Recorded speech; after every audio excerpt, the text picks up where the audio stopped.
Camada 8.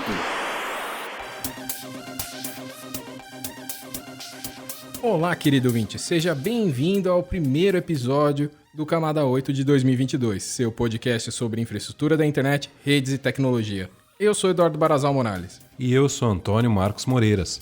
E o tema do nosso programa de hoje é como e por que tornar-se um sistema autônomo.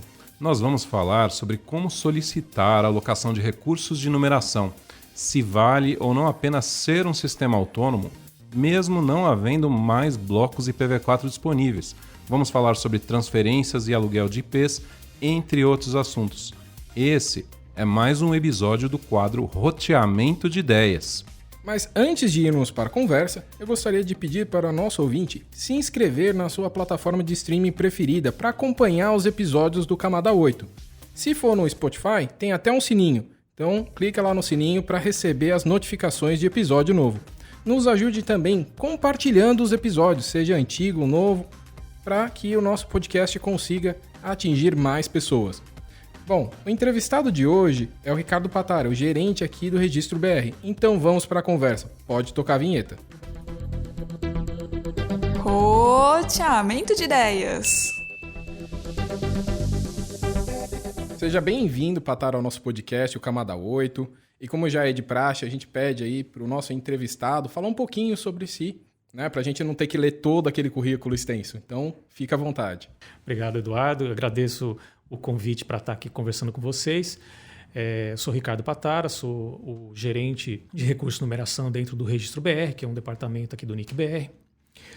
Anteriormente, eu trabalhei para o LACNIC, que é um registro internet para a região da América Latina e do Caribe. Antes disso, trabalhei para a FAPESP, num projeto que a FAPESP mantinha, que era a rede acadêmica, que interconecta ainda, a rede RANSP ainda existe, instituições de pesquisa, universidades e afins, entre elas, e também era o provedor de trânsito internacional. Ô Patara, a gente sabe que você esteve envolvido com o Registro BR desde o comecinho, que o Registro BR é anterior ao próprio NIC-BR. Conta um pouco para os nossos ouvintes como que é isso, um pouco da história do Registro BR e até um pouco do que o Registro BR faz. Não só para os nossos ouvintes, tem gente de casa que também não sabe toda essa história do NIC-BR, então, por favor. É interessante, como eu comentei, eu trabalhei para a FAPESP e quem fazia o registro de nomes de domínio terminado em .br, que é o que o registro hoje faz, era a FAPESP e estava dentro desse projeto da rede ANSP, então, de certa forma, eu tinha uma relação com esse serviço. Quando eu entrei na FAPESP era para cuidar de instalação de equipamentos, interconectar com a rede ANSP, mas havia uma pessoa que ia se aposentar, sair da FAPESP, fazia a parte de registro de domínio e eu fiz a parte de registro de domínio um momento, isso ainda dentro da FAPESP, mas naquela época, há muito tempo atrás, eram poucos os domínios registrados, era um processo bem mais manual, mas também não havia grande demanda. Só que com o aumento da internet, com o crescimento da internet, essa parte teve que ser melhorada. Então, entraram novos sistemas, a FAPESP contratou uma empresa para reescrever o sistema e continuou esse registro de serviço de domínio, mas de uma outra forma e aumentando assim a quantidade de domínios. Houve um momento que a FAPESP já não poderia continuar, já não queria continuar fazendo o registro de domínio e pediu para que isso saísse dali. E aí o comitê gestor aceitou essa função e criou o NIC-BR como braço executivo para continuar o registro de domínios que anteriormente era feito dentro da FAPESP. Eu acho que vale comentar para os nossos ouvintes, Patara, que a FAPESP era uma entidade acadêmica, né? Uma entidade de fomento à pesquisa aqui do estado de São Paulo. Acho que tem muita gente que não conhece isso. E o contexto disso daí é que a internet, nessa época, ela veio para o Brasil interligando universidades, né? No comecinho, era uma rede acadêmica. Então, fazia todo sentido essa parte de gerência estar dentro da FAPESP, que era uma entidade acadêmica. Isso é um bom ponto mesmo. A FAPESP é uma fundação de amparo à pesquisa que destina verbas que vêm do governo estadual para pesquisas. Eles tinham um projeto que era a interconexão das redes universidades, e nesse momento havia a possibilidade de interconexão com a internet. A FAPESP assumiu de certa forma, essa interconexão e assumiu também gerenciar o registro de nomes do .br. né? A internet já estava crescendo e a IANA era ainda uma coisa bem diferente do que ela é hoje. Era um serviço dentro de uma universidade lá nos Estados Unidos e ela regulamentava não, ela fazia essa parte de registro de nomes, atribuição de endereços IPs, e ela viu que dentro do Brasil já havia necessidade de ter uma autonomia em relação aos nomes de domínio e delegou a administração desse nome .br para a FAPESP, e foi assim que começou essa história. Quer dizer, a função da FAPESP não era essa, mas como as coisas estavam acontecendo naquele momento, ela acabou assumindo essa responsabilidade de administrar o .br. Mas era só o .br ou a alocação de IPs, ASNs, também tinha mais coisa relacionada à internet? No primeiro momento foi só administrar o .br.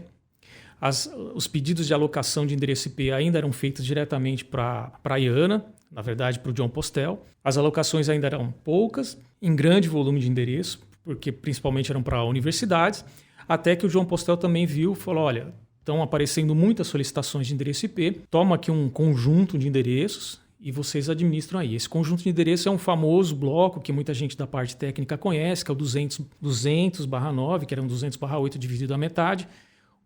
A FAPESP administrou isso daí. E essa parte é muito interessante porque eu tive experiência na administração desse bloco e a gente tinha que preencher um formulário e guardar. Essa era a instrução do nosso gerente lá, o saudoso Alberto Correia de Gomide. Ele falava, se tudo que você fizer de alocação, grava nesse arquivo e salva aí na sua máquina. Um dia a gente vai precisar disso daí. Mas eu não tinha ideia do que era isso. Até que depois eu vim a descobrir que esses arquivos era para justificar, caso necessário, uma nova alocação junto ao ARIM, que fazia parte quem fazia a distribuição desses blocos depois da IANA.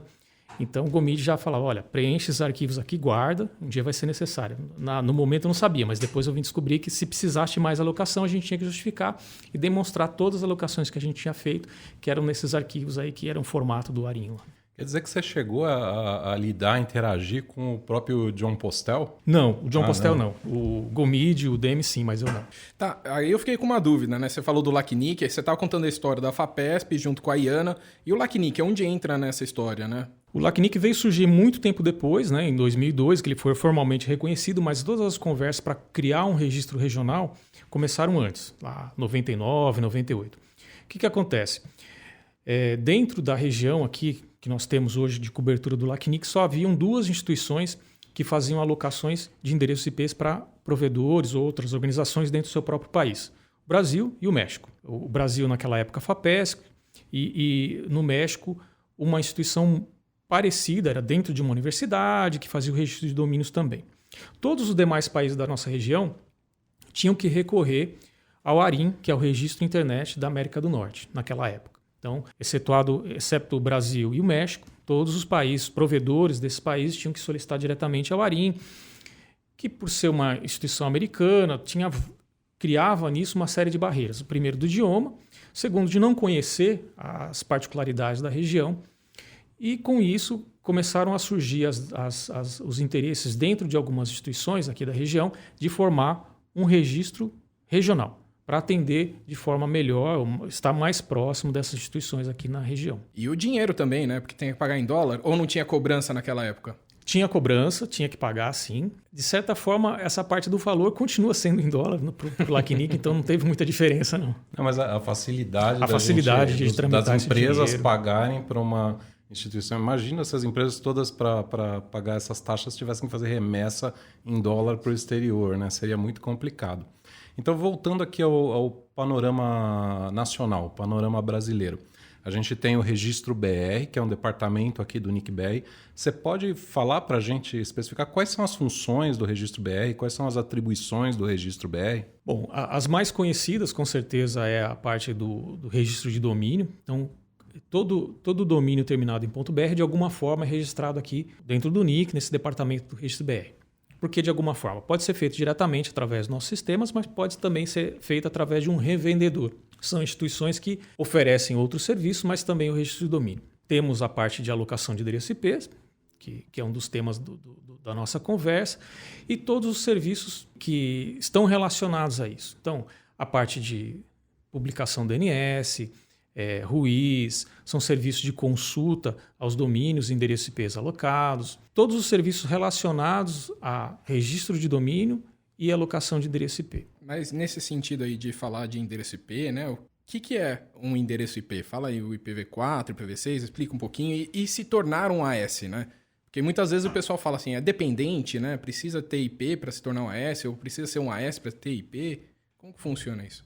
Bom, o endereço IP é um identificador que tem que ser único. Então, qualquer dispositivo conectado à internet precisa do identificador. Uma analogia que a gente sempre faz, que talvez não seja mais precisa, mas facilita o entendimento, é que nem um telefone. Então, todo telefone precisa ter um número único para que alguém possa ligar para aquele número. Na internet, de forma similar, todo dispositivo precisa do identificador e esse identificador é o endereço IP. Esses endereços IPs têm versões, né? A versão IPv4, a versão 4 do IP já é mais antiga, é a que tem mais uso hoje em dia ainda, mas já está escassa. Depois a gente vai falar um pouco mais para frente, já se esgotou. E já há mais de 2 décadas nós temos o IPv6, que a ideia é substituir o IPv4. Está tendo um uso bom, mas ainda não chega a substituir completamente, mas são ambos identificadores que permitem a qualquer terminal se conectar à internet, qualquer dispositivo. Em relação a AS, se você precisa ou não, todo sistema autônomo, a ideia é que a palavra autônoma vem a ideia de ele ser autônomo, independente dos demais parceiros da internet com quem ele tem relacionamento. O fato dele ter uma alocação própria auxilia nessa independência. Então, não é necessário, mas é associado, né? Eu quero ter autonomia, quero ter independência, então é bom eu ter um conjunto de endereços IPs independente de qualquer outro provedor. É um direito de uso daquela instituição e ela faz o uso da forma que melhor lhe parece, respeitando as regras que existem. A gente costuma falar para os provedores, você vai se tornar um sistema autônomo.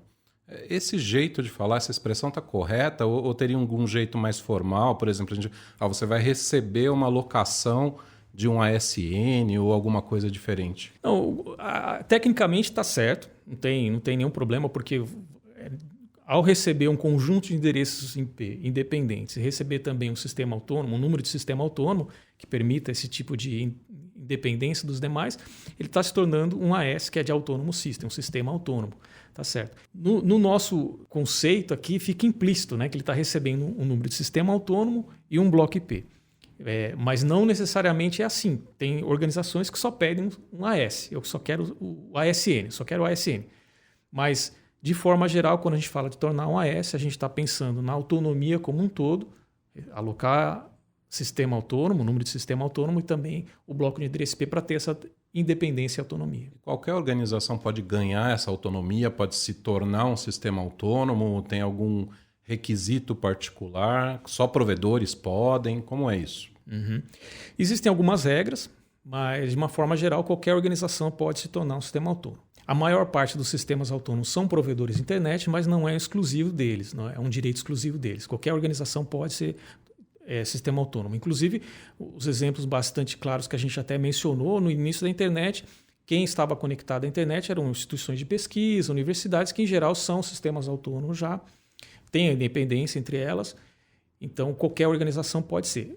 A maior parte das organizações sistema autônomo são provedores, mas qualquer organização pode ser, desde que cumpra com as regras e demonstre ter necessidade que justifique essas alocações. Como que um provedor pode dizer assim, esse é o meu momento, eu deveria ser um sistema autônomo? Por que ele deveria se tornar um? Isso varia de provedor para provedor, mas a gente imagina o seguinte, eu começo provendo internet, vamos pegar um exemplo, né, para ficar mais claro, começo a prover internet, então tem um provedor de trânsito, que é aquele que vai vender internet para mim, que vai permitir que a minha rede se conecte às demais através dele. Começo ali a ter um número de clientes, mas dependendo da quantidade de clientes, eu vou precisar de cada vez mais endereço, eu tenho que pedir para o meu provedor de trânsito que repasse mais endereços. À medida que eu vou crescendo, tendo mais clientes, mais interesse em tráfego, de consumo dos meus clientes, eu tenho que buscar alternativas de acessar esse conteúdo de forma mais economicamente viável ou de uma forma mais redundante. E à medida que eu não sou AS, eu dependo muito do meu provedor de trânsito, das políticas dele. Se ele tomar decisões boas, bom para mim. Mas se ele tomar decisões ruins, tipo ter acordos de troca de tráfego com instituições que não têm um enlace muito bom, de boa qualidade, isso aí me prejudica diretamente, como provedor, cliente desse provedor de trânsito. Então, nesse momento, é interessante você começar a buscar uma forma de ter autonomia, de ter independência. E aí buscar os seus próprios parceiros de interconexão, você ter essa independência de numeração, porque aí você consegue aumentar a sua planta de usuários de forma mais tranquila e tomar essas decisões de roteamento sem depender do outro. Eu tenho um provedor de trânsito, não está oferecendo uma qualidade muito boa de serviço, eu posso ter outro, posso ter um backup, posso ter um secundário, ou cancelar aquele, contratar outro. E também, que é uma das grandes vantagens hoje em dia, me conectar a um ponto de troca de tráfego e ter um acesso àquele conteúdo que são disponibilizados naquele ponto de troca de tráfego de uma forma mais rápida. E assim ter redundância. Se aquele conteúdo ficou ruim através do meu provedor de trânsito, eu ainda tenho um caminho alternativo que com certeza vai ser melhor via um ponto de troca de tráfego ou um peering privado. Bem legal. Então a gente está falando do provedor ou da rede, dos administradores aí daquela rede terem mais controle sobre a própria rede, poderem decidir com quem que se conectam diretamente, com quem que se conectam indiretamente, poder controlar um pouco melhor o tráfego e inclusive se conectar nos PTTs. Você falou de conteúdo, mas a gente gosta até de lembrar que também não é só conteúdo, ainda mais agora, por exemplo, com todo mundo... todo mundo não, mas muita gente trabalhando em home office, né? Então, o cara está em home office na casa dele acessando a empresa via VPN. Aí a empresa tem um provedor e ele na casa dele tem outro provedor e esses provedores não estão conectados diretamente. Então, a conexão é muito ruim porque dá muita volta, os pacotes dão muita volta. E se todos estiverem lá no PTT, não é conteúdo, mas faz uma baita de uma diferença na qualidade, né? Então, a gente está falando disso, né? De ter mais controle sobre a rede. Isso é bem interessante.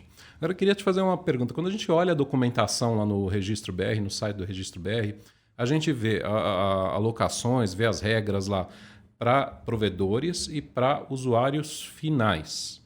O que é o usuário final do ponto de vista do Registro BR? Não sou eu lá em casa, né? É alguma coisa diferente. O que é esse usuário final pro Registro BR? Até porque na sua historinha parece que eu posso ter ali um sistema autônomo na minha casa, né? Você falou assim, conectando um provedor com outro, né? Dá ou não dá? Eu queria um bloco /24, né? Tem muita gente pedindo, né? Existem algumas regras aí, como eu comentei, né? E uma pessoa física não consegue a alocação direta. Não cumpriria com essas regras. Inclusive, uma delas aqui no Brasil é ser uma pessoa jurídica, né? Então, precisa ter um CNPJ lá. Essa parte do usuário final ela é bem interessante. Isso vem de história, não foi algo que o LACNIC criou, não foi algo que o NIC-BR criou. Isso aí já vem do ARIN, que assim, quando o LACNIC foi recriado aqui na região, ele herdou as políticas do ARIN e herdou também aqueles que eram titulares de alocação, que residiam aqui na região, que antes eram atendidos pelo LACNIC. Parte dessas regras do ARIN faziam distinções entre quem era provedor internet e quem era esse outro tipo de instituição chamado usuário final. Basicamente, o usuário final é aquele que vai utilizar os recursos internet, número P, na sua própria infraestrutura. Ele não vai usar aquilo para prestar um serviço para terceiro. Os exemplos mais claros, universidades, que a gente já comentou, os endereços utilizados internamente na universidade, bancos, escritórios grandes o suficiente para justificar uma locação. Então é toda aquela organização que precisa ter essa autonomia, mas não vai utilizar aquele endereço IP para prestar um serviço a terceiros, um serviço de conexão, um serviço de hospedagem, que seja. É para uso interno. Então, as políticas, na época do ARIN, eram específicas quando atendiam provedores de internet e específicas para o usuário final. Isso foi herdado e continua no LACNIC. A maior parte dos registros de internet fazem essa distinção do usuário final e ISP. As políticas acabam sendo um pouco mais tranquilas, por assim dizer, aqueles que são provedores de internet, porque o próprio serviço já dá a entender que ele precisa daquela locação, e diferentemente do usuário final, que tem que justificar de alguma outra forma ali a sua necessidade. Eu acho que eu vou fazer um comentário aqui, Patara, ainda sobre sistemas autônomos, sobre a definição, né?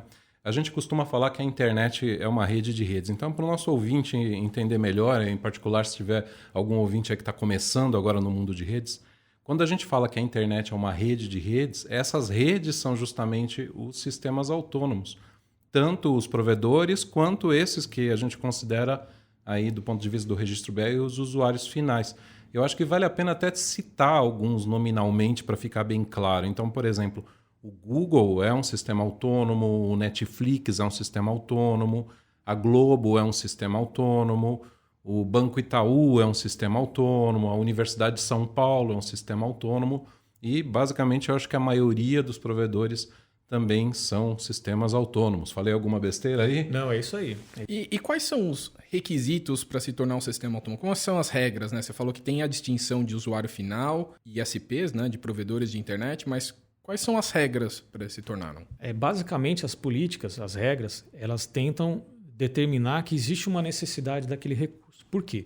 São recursos escassos, são recursos numéricos que têm um limite do seu tamanho e não podem ser distribuídos sem regras, sem critérios. Então, um dos critérios básicos é necessidade. Então, a instituição que chega ao registro BR solicitando endereço IP vai ter que demonstrar que ela precisa daqueles endereços. Como? Vai demonstrar que ela tem uma rede, que ela tem um certo número de clientes, que ela tem já contratado ou em vias de contratar um trânsito internet, porque de pouco adiantaria receber um endereço IP, mas não ter como interconectar os seus clientes que vão utilizar aquele endereço IP com o resto da internet. Então, a gente pede também demonstração de que já existe ali um contrato com o provedor de trânsito, possível contrato com o provedor de transporte até um ponto de troca de tráfego, por assim diante. E as regras são bastante tranquilas, no sentido de demonstrar a necessidade. Se a instituição conseguir demonstrar que justifica o uso de pelo menos 25% da quantidade de endereços IPs que ela está solicitando, ela já cumpriu com essa fase aí de demonstrar necessidade e recebe a alocação. Atualmente, vamos pegar o caso de um provedor de internet, ele solicita em conjunto um número de sistema autônomo, um bloco de PV6 e um bloco de PV4. Não necessariamente ele vai receber tudo, mas ele vai solicitar isso, conseguindo demonstrar a necessidade, pelo menos a condição de utilizar pelo menos 25% desse conjunto de recurso solicitado, ele recebe a alocação. Você já esclareceu bem aí para a gente as regras. Agora, como que é o processo? Como que um provedor faz essa solicitação para o registro BR? Recomendável que ele acesse o site do registro BR, bastante fácil, registro.br. Tem um link lá, tecnologia, numeração. Ali tem toda a explicação das regras. Basicamente, ele tem que preencher um formulário, mandar isso aí por e-mail. E ali ele vai contar a história dele. Colocar os dados da empresa, com quais provedores de trânsito ele está conectado, ou ele vai se conectar, pontos de troca de tráfego, quantidade de clientes que ele tem atualmente por serviço, a necessidade de endereços para atender esses clientes por serviço, explicar um pouquinho como é que é a topologia da sua rede e mandar isso daí para a gente. À medida que esse formulário ele é processado, ele já vai receber um número que identifica esse processo. Aí é feita toda a análise. Uma vez feita a aprovação, tem a parte de custos. Esses custos estão relacionados não ao endereço por si mesmo, mas aos serviços associados a essa locação. Então tem uma taxa inicial. Então tem que pagar essa taxa inicial.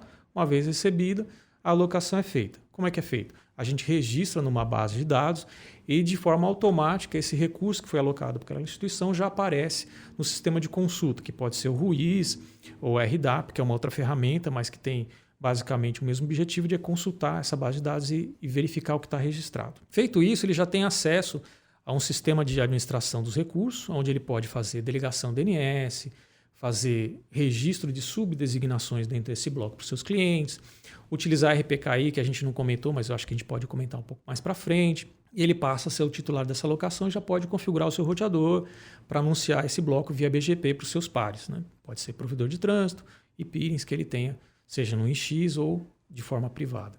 Eu acho que você falou muita coisa e eu queria destrinchar um pouquinho as coisas que você falou, porque a gente leciona sobre isso ali nos nossos cursos, curso BCOP, e geralmente fica muita dúvida para os nossos alunos. Ele tem que mandar um e-mail, né, para vocês, e esse e-mail tem que estar em formato de texto puro, não pode ser em HTML. Isso. Tem essa particularidade. Tem essa particularidade. A gente pede lá no site, está explicado, a gente tem um processamento desse formulário, então ele preenche lá no formato texto. Isso facilita bastante, porque torna-se bastante abrangente, bastante fácil, é só mandar um e-mail no formato texto, não precisa de nenhuma ferramenta específica.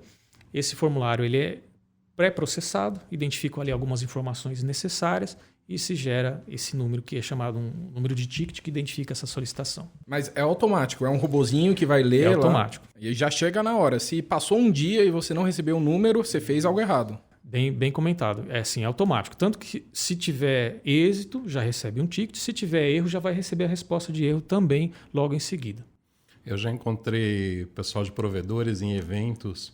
E o pessoal, o registro BR, eu fiz uma solicitação e eles negaram. E daí, quando você começa a conversar, pergunta, mas como foi isso? Você mandou e-mail? Você recebeu o número de ticket? Não recebi nada. Recebi um erro lá, estava dizendo...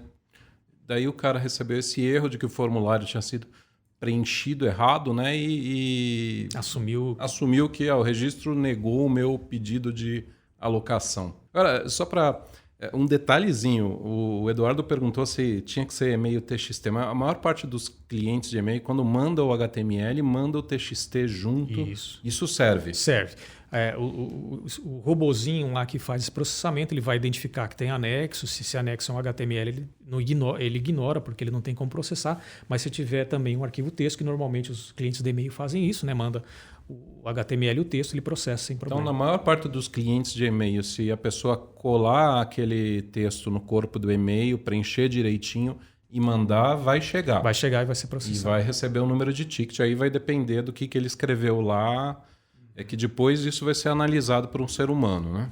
A gente faz essa pré-análise só de que todos os itens necessários estão lá. A interpretação desses itens é feita depois por humanos, e aí a gente tem uma interação entre as partes para identificar, esclarecer alguma questão. É bom você falar que são humanos, né? Porque eles têm sentimentos, né? Porque às vezes o pessoal se empolga muito, né? Na hora de mandar as mensagens. Mas eu tenho uma outra dúvida com relação a isso, que os alunos também perguntam pra gente. E se ele não souber responder um daqueles campos, ele pode deixar em branco e mandar o formulário para vocês com um campo em branco para depois ir conversando com esse ser humano? Alguns campos eles são obrigatórios, vai ser indicado para eles quais são os campos obrigatórios, mas não são todos não. A gente pede, por exemplo, uma descrição da rede, da topologia da rede. Então talvez ele não saiba isso no momento lá que ele escreveu, não tem problema, pode deixar em branco. Mas o que ele tem que mandar? As informações de identidade, né? CNPJ, endereço, onde está, os pontos de contato, qual que é o prefixo que ele está solicitando, o que ele está solicitando, IPv6, IPv4, ASN, e basicamente isso. Mas lá no site do registro tem até um modelo preenchido, né? Tem um modelo preenchido que ele pode usar. E tem um e-mail que dá para tirar dúvidas também antes de mandar. Exato. A gente tem um canal ali para comunicação, então qualquer dúvida que tiver, pode nos contactar. A gente tem pessoas humanas com sentimentos que podem responder a essas dúvidas. Com bons sentimentos. Bons sentimentos. Então, aí cai no analista, o analista ele vai ler todo aquele e-mail, todo aquele processo, vai debater com a pessoa, vai tentar entender o que ela escreveu no formulário e depois que termina, né, a gente chega num acordo, você vai tirar o sistema autônomo. É na hora que ele já tem que fazer o pagamento? Isso também é uma dúvida das pessoas, que se ele tem que reservar o dinheiro, se dá tempo dele fazer o pagamento depois, dá para parcelar. Só voltando um pouquinho também na parte da análise, é interessante um ponto que vocês colocaram. Essas informações têm que ser validadas. Então a gente vai ler o que foi mandado, muitas vezes a gente vai fazer perguntas e tem pessoas que acabam não interpretando de forma boa essas perguntas que a gente faz. Só que eles têm que entender o seguinte: por mais que a rede seja muito conhecida por eles, não é por nós. Então, essas informações que a gente pede é justamente para conhecer essa rede, conhecer essa necessidade. Feita a aprovação, a pessoa vai receber uma confirmação. Olha, seu pedido foi aprovado e tem aqui uma cobrança. Essa cobrança vai lá no próprio e-mail, é um boleto que ele tem que pagar. Esse pagamento tem que ser feito na hora, não tem como parcelar. A gente não tem como parcelar. Mas ele tem alguns dias para fazer esse pagamento, até uma semana para fazer esse pagamento. Então é bom que ele faça um projeto bem estruturado, no sentido assim, eu quero um sistema autônomo, eu preciso, essas são as regras e esse é o custo que eu vou ter ao final do processo. E já faça essa reserva de recurso financeiro para poder arcar com essa taxa inicial. E tem algum tipo de instituição que não tem que fazer pagamento, que é isenta? Tem. O LACNIC faz isso, o NIC também faz. Instituições de ensino, de pesquisa, órgãos do governo são isentos dessa taxa de alocação.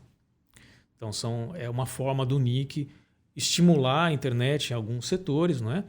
Então, essas instituições não têm custo. E depois que ele recebe o recurso, ele tem que botar em utilização naquele momento, ou então ele corre o risco de perder, ele tem um tempo de espera, ele tem que devolver os IPs do trânsito, né? Aquele acordo que ele já tinha feito anteriormente. Como funciona? Tem um tempo para colocar em operação essa rede. A gente sabe que não dá para configurar um equipamento ou uma rede muito grande em questões de horas. Então, ele tem, sim, um tempo. E só para a gente ter uma ideia de qual que é esse tempo. A política para a alocação de IPv6, por exemplo, fala que em 1 ano ele tem que começar a anunciar esse bloco IP. Depois, em 2 anos, tem que ter demonstração de uso desses endereços. Então, ele tem tempo. Não há uma pressa nesse sentido. A gente pode auxiliar em qualquer questão que eles tenham, mas não precisa se preocupar. Puxa vida, já estou 1 mês aqui com esse endereço, não usei, tenho que devolver. Não. Pode fazer as configurações necessárias, sem problema. E qualquer necessidade, a gente está à disposição para auxiliar. Quando você falou dos pré-requisitos para se pedir o IP, o SN, você não citou nada sobre telecomunicações, sobre as outorgas de telecomunicações, SCM, outro tipo de licença aí. Não precisa? Não precisa. As políticas não tratam dessa questão de telecomunicações, de rede física. Mas é claro que muitos provedores hoje em dia possuem sua rede física utilizando, seja ondas de rádio ou fibra ótica, de uma forma que eles precisam ter licença. Mas não é porque o registro ou o NIC-BR pede, mas sim a Anatel, que é o regulador, para utilizar aquele meio físico compartilhado, seja ondas de rádio, seja fibra ótica passando pela rua, pelo poste. Mas isso é uma necessidade da Anatel. Junto a nós não precisa. O que a gente vai ver é se há uma necessidade. Ele não precisa apresentar nenhuma outorga, nenhuma licença da Anatel. Mas ajuda se ele já tiver? É um item a mais, não é pedido, mas se ele quiser mandar, serve também para reforçar aquelas informações que eles já mandaram também. Bom, teve uma outra coisa que você soltou no comecinho da nossa entrevista, né? Que ele pode ou não receber os recursos. Queria que você contasse aí para o nosso ouvinte o que é essa história. Ele faz o pedido e ele pode não receber? E ele tem que pagar ainda? Tem que pagar. É porque assim, como muitos devem saber, a IPv4 já se esgotou aqui na nossa região de forma definitiva em agosto de 2020. Então a gente não tem como de imediato alocar endereço IPv4. Ele pode pedir. Então no formulário lá ele vai identificar que ele quer a ASN, IPv6 e IPv4. Ele vai receber IPv6, ASN. IPv4 não nesse momento. Mas ele pode ficar numa fila, ele pode fazer a opção de ficar numa fila. Caso venham a surgir IPv4 liberados por alguma outra razão, aqueles que estão na fila vão sendo atendidos à medida de ordem de chegada. Aquele que chegou há mais tempo fica no topo da fila e pode ser privilegiado e receber IPv4. Mas não há uma garantia. A ordem de chegada é o número do ticket, daquele primeiro e-mail que ele manda e o robozinho manda? Isso.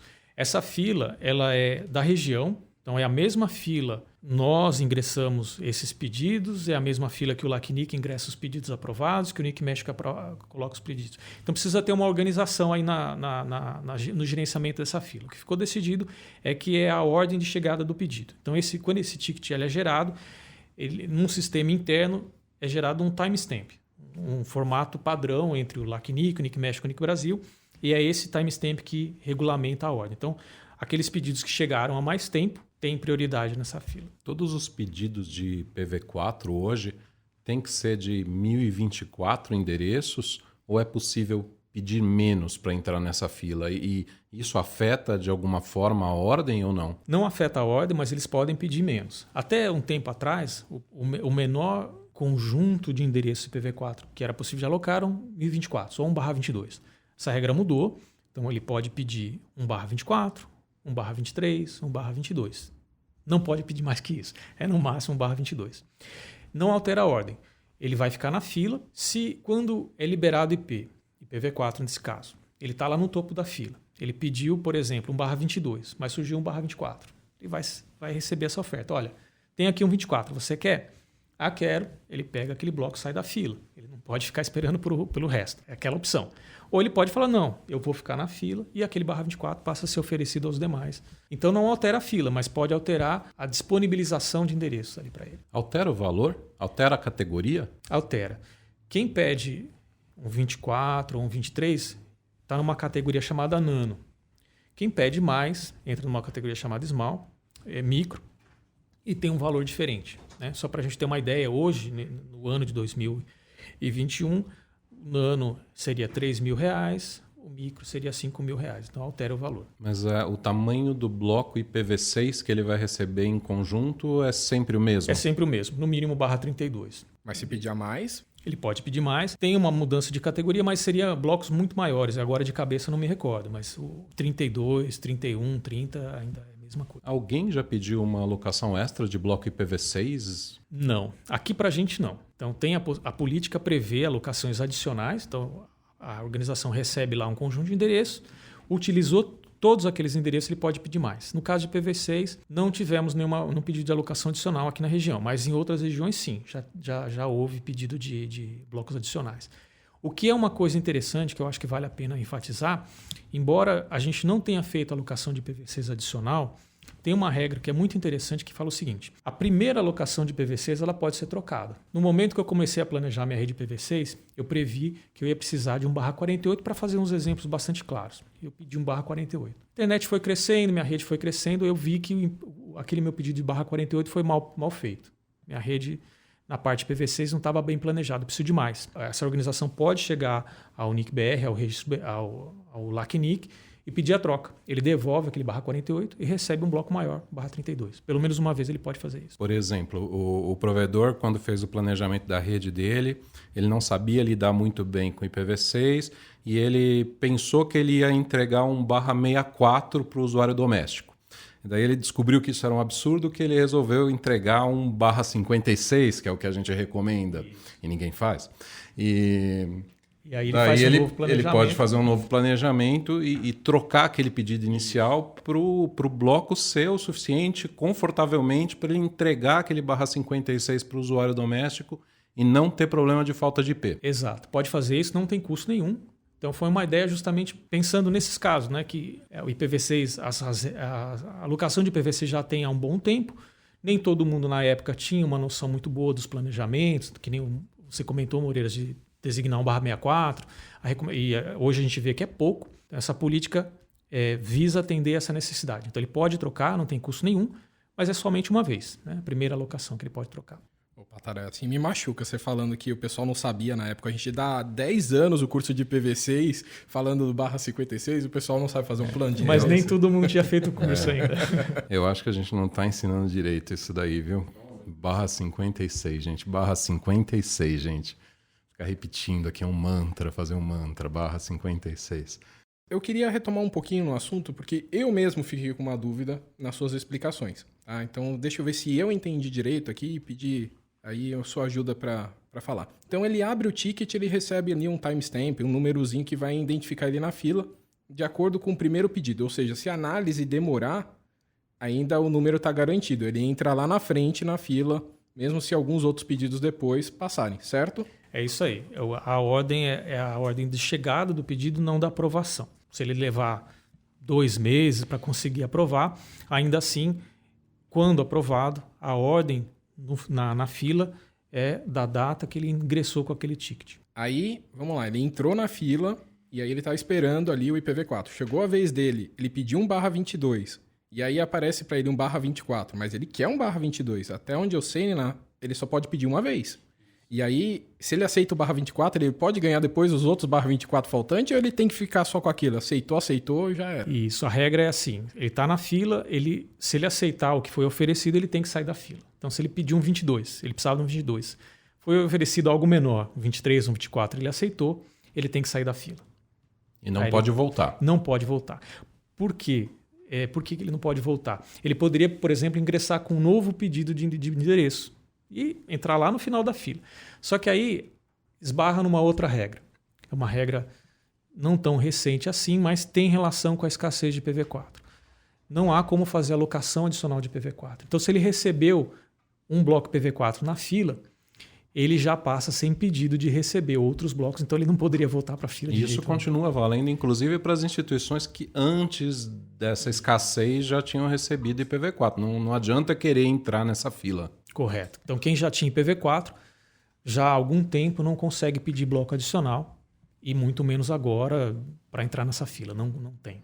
Aí agora eu aposto que tem algum ouvinte que é provedor falando assim, mas quem fez essa maldita regra? Aonde que foram feitas essas regras? Não quero dizer maldita, mas ele deve estar ali um pouco a nervoso. Alguém deve estar pensando isso. Sempre tem alguém. Aí a gente chega num outro ponto bastante interessante, que é como essas regras são criadas. Antes de falar nisso, eu acho que vale a pena a gente descrever os méritos dessa regra. Por que essa regra ela foi implementada? Se não houvesse um freio nessas alocações, muitas organizações grandes, com redes enormes, poderiam facilmente justificar a alocação de quase a totalidade dos endereços IPv4 que haviam no estoque, livres para alocar num determinado momento.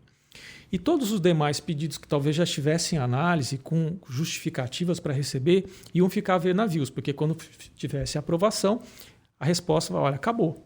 Aquele cara que chegou antes de você conseguiu tomar todo o estoque que tinha aqui porque ele justificou. Então a ideia foi, olha, vamos racionalizar esse restinho que tem, garantindo pelo menos um pouco para todos que vierem depois. Aqueles que já chegaram, já tiveram alocação, já fizeram a parte dele. Agora implementem em IPv6, mas vamos deixar um pouquinho para aqueles que vêm depois. Então a ideia foi tentar distribuir esses restinhos de endereço IPv4 de uma forma mais justa para quem estava chegando no mercado nesse momento. Então essa foi a ideia. E quem decide essas regras? É a própria comunidade. A gente fala de comunidade, mas quem que é essa comunidade? Qualquer pessoa interessada. Sou um provedor de internet, gosto do tema, pode participar. Não sou provedor de internet, sou de outra área, a gente tem pessoas de áreas distintas, tenho interesse, posso participar, isso é aberto e transparente. O LACNIC, essas regras são discutidas e decididas dentro do ambiente do LACNIC, que mantém uma lista de discussão por e-mail, onde essas ideias são discutidas, ajustadas, e tem fóruns presenciais, virtuais, que acontecem anualmente, onde essas propostas são novamente apresentadas. Se houver um apoio em relação a essa ideia, ela vira uma regra e passa a ser executada. E essa de não ter alocação adicional para IPv4 seguiu esse processo. Eu quero reforçar isso até porque esse processo de esgotamento gradativo, ele durou vários anos, né? E ele poderia ter acabado muito antes se não fosse isso. E daí essas instituições iam ficar sem aquele mínimo de IP, pelo menos para fazer aquele NAT, aquele CGNAT, em conjunto com a implantação de IPv6, que hoje é essencial, né? Hoje não tem outra solução. O cara tem que fazer a implantação de IPv6, mas não dá para ficar sem IPv4, sem algum tipo de NAT IPv4. Uma outra dúvida que tem aparecido por aí bastante é o pessoal perguntando, mas alguém que entrou nessa fila já recebeu alocações? Já. Essa fila ela está em vigor desde agosto de 2020, quando de fato esgotou o que havia de bloco IPv4 livre. Os pedidos aprovados foram entrando nessa fila e alguns já foram contemplados, sim. Já teve a distribuição de IPv4. Esses endereços IPv4 são aqueles devolvidos, então a instituição saiu do mercado, deixou de operar a internet, devolveu, ou aqueles que são recuperados. Existe um processo que a gente faz, tanto o LACNIC como o NIC-BR e o NIC México, de identificar recursos que não são mais utilizados, empresas que desapareceram, isso a gente faz de forma proativa, ou que não pagam as taxas de manutenção dessas alocações. Então esses blocos são reciclados e distribuídos para quem está na fila. Então tem gente que recebeu sim. O problema é o seguinte, a gente não tem como garantir que isso vai acontecer sempre e com qual frequência. Só para a gente ter uma ideia, essas alocações acontecem mensalmente, todo mês o LACNIC, o NIC Brasil, o NIC México se reúne. As últimas atribuições que a gente fez, né, para essa fila eram de pedidos aprovados há pelo menos 1 ano e meio. Então esse é o tempo médio, 1 ano e meio? Não dá para garantir também. Depende de quando ele for ouvir, pode ser 2 anos, 3 anos? 1 ano e meio, 1 ano e alguns meses. Porque depende da recuperação de blocos, né? Então é igual quando a gente faz aplicação em banco, né? Resultados passados não são garantia de resultados futuros. Pode ser que não tenha mais recuperações, pode ser que tenha uma recuperação de um bloco enorme que permita muitas alocações e diminua esse tempo. Não tem como o registro BR garantir isso. Não tem como prever esse prazo. Depende de fatores aí de quanto a gente consegue recuperar. E a tendência é recuperar cada vez menos.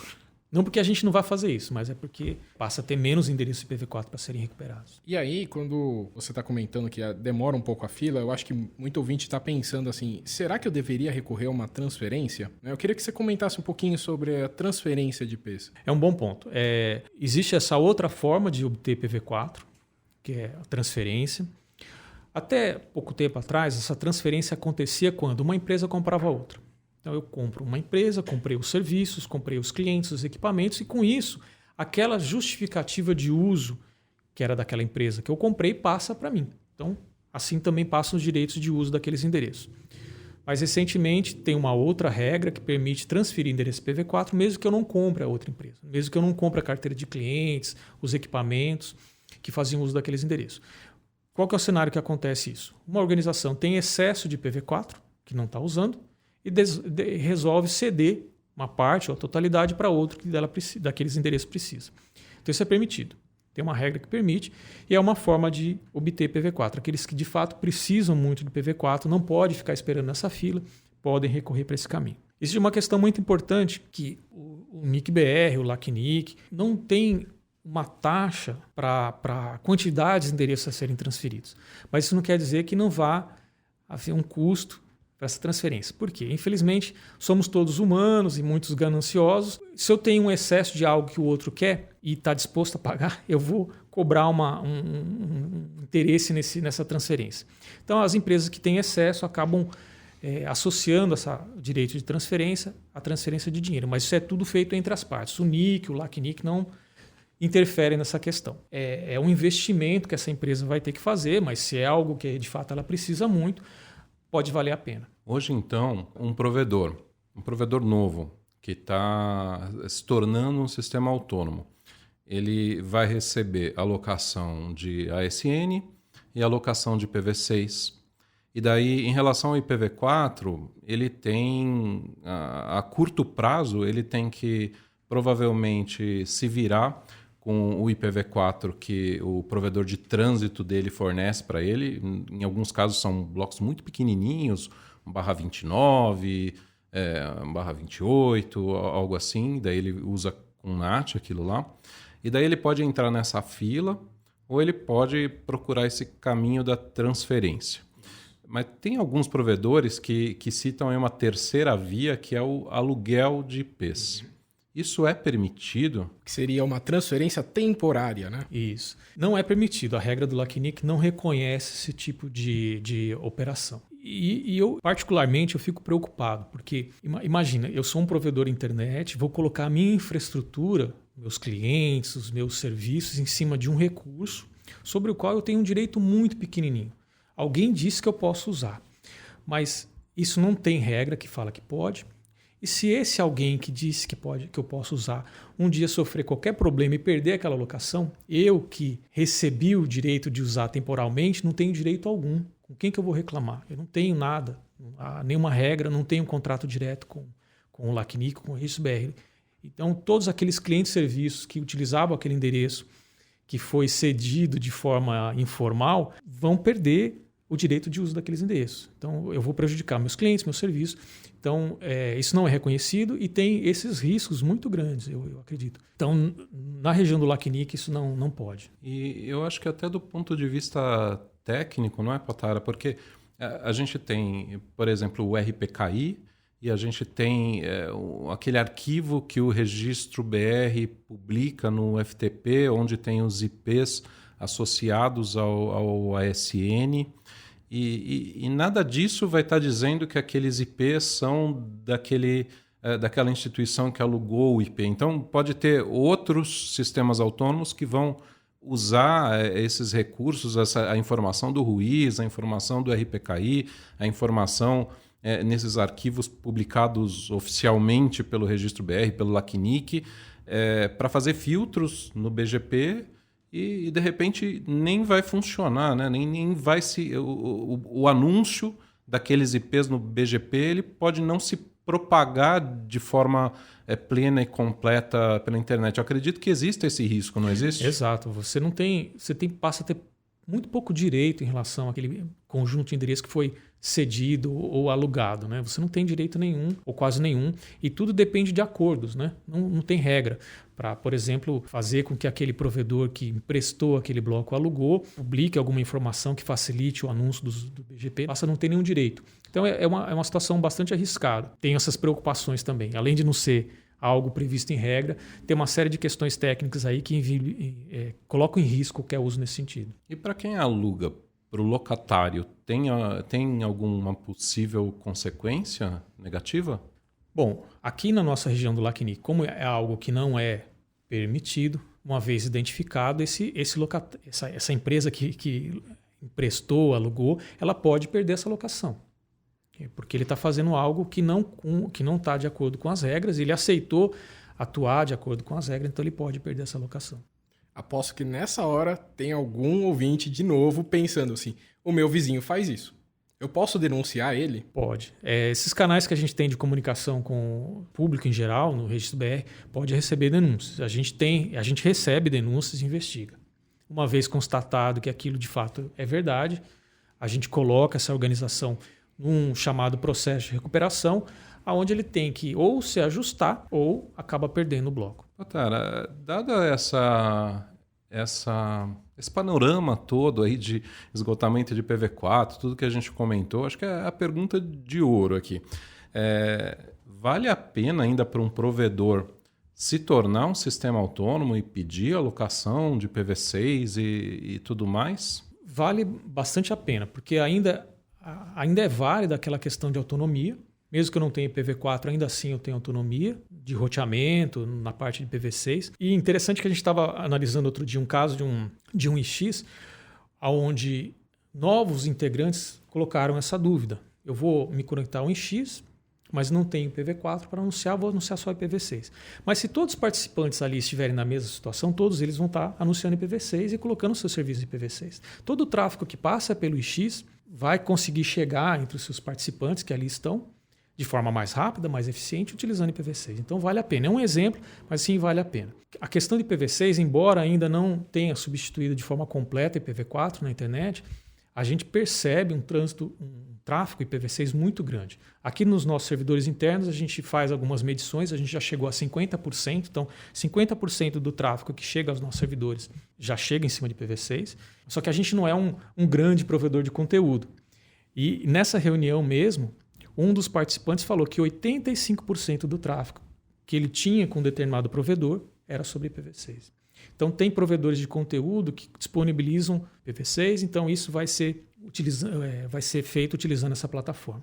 IPv6 tem uma série de vantagens, né? Hoje mesmo a gente conversava sobre as questões de armazenar log quando tem IPv4, tem que armazenar em diferentes pontos da minha rede, tanto na conexão como na tradução, e quando eu estou usando IPv6 isso daí não é necessário, tem uma série de vantagens outras aí. A gente sabe que uma parte significativa do tráfego internet, em particular dos vídeos, dos grandes players aí como o Google, com o YouTube, o Netflix, o Facebook, eles já estão disponíveis via IPv6, né? Então, se o provedor fizer uma boa implantação de IPv6 na sua rede, distribuir equipamentos adequados para os usuários, a tendência é uma grande parcela do tráfego migrar para IPv6. Embora ainda existam serviços importantes aí que são IPv4 only, o volume de tráfego, ele se bem feita a implantação de IPv6, ele tende a migrar para IPv6, o que tira, vamos dizer assim, a carga do CGNAT e diminui os problemas no geral que o usuário vai ter em, de repente, ter um CGNAT com poucos endereços IPv4, vai ter que ter equipamentos menores para fazer IPv4, vai ter uma menor necessidade de investir no CGNAT IPv4 se ele fizer uma boa implantação de IPv6. Então, eu concordo, compensa muito aí. E aí você tocou num ponto interessante, se você me permite pegar o gancho aí, voltando a essa questão, se vale a pena ser autônomo system. Porque imagina, se eu não sou autônomo system, estou na dependência desse meu provedor de trânsito. Se ele não tem uma boa interconexão, eu dependo dele. Mas a ponto do que eu sou um sistema autônomo, eu posso fazer um peering privado com alguém que provê conteúdo em IPv6. Então eu consigo ter uma redundância, uma conexão melhor para aquele conteúdo que eu só consegui porque eu me tornei autônomo. Bom, acho que a gente já está chegando aí no final da nossa entrevista. Eu gostaria que você fizesse algum comentário final, se você quiser deixar algum aviso. Um deles que eu acho que é interessante, você está comentando aí, é que deve estar surgindo provedores só com IPv6, porque está na fila do IPv4. Aquelas instituições que só estão trabalhando com IPv4 hoje e tem IPv6 alocado, deveriam também começar a pensar a trabalhar com IPv6, porque senão vai ter dificuldade de conversar com esses novos entrantes, né? Exato. E só para colocar números nessa ideia, quando houve o esgotamento do IPv4, uma das preocupações é que houvesse uma diminuição do número de pedidos para se tornar sistema autônomo. E exatamente o contrário aconteceu. A gente teve um aumento na média, então mais gente está solicitando recurso e estão recebendo, nesse momento, IPv6. Então, quanto mais gente colocar IPv6, mais conteúdo vão receber, porque muitos novos provedores estão surgindo recebendo só IPv6 e colocando só IPv6 de forma nativa nos seus usuários. Os demais têm que usar NAT e NAT em cima de blocos muito pequenininhos, que trazem uma série de complicações em detrimento do usuário, que vai ter uma experiência não tão boa como se tivesse com IPv6 nativo. Então, muito obrigado, Patara.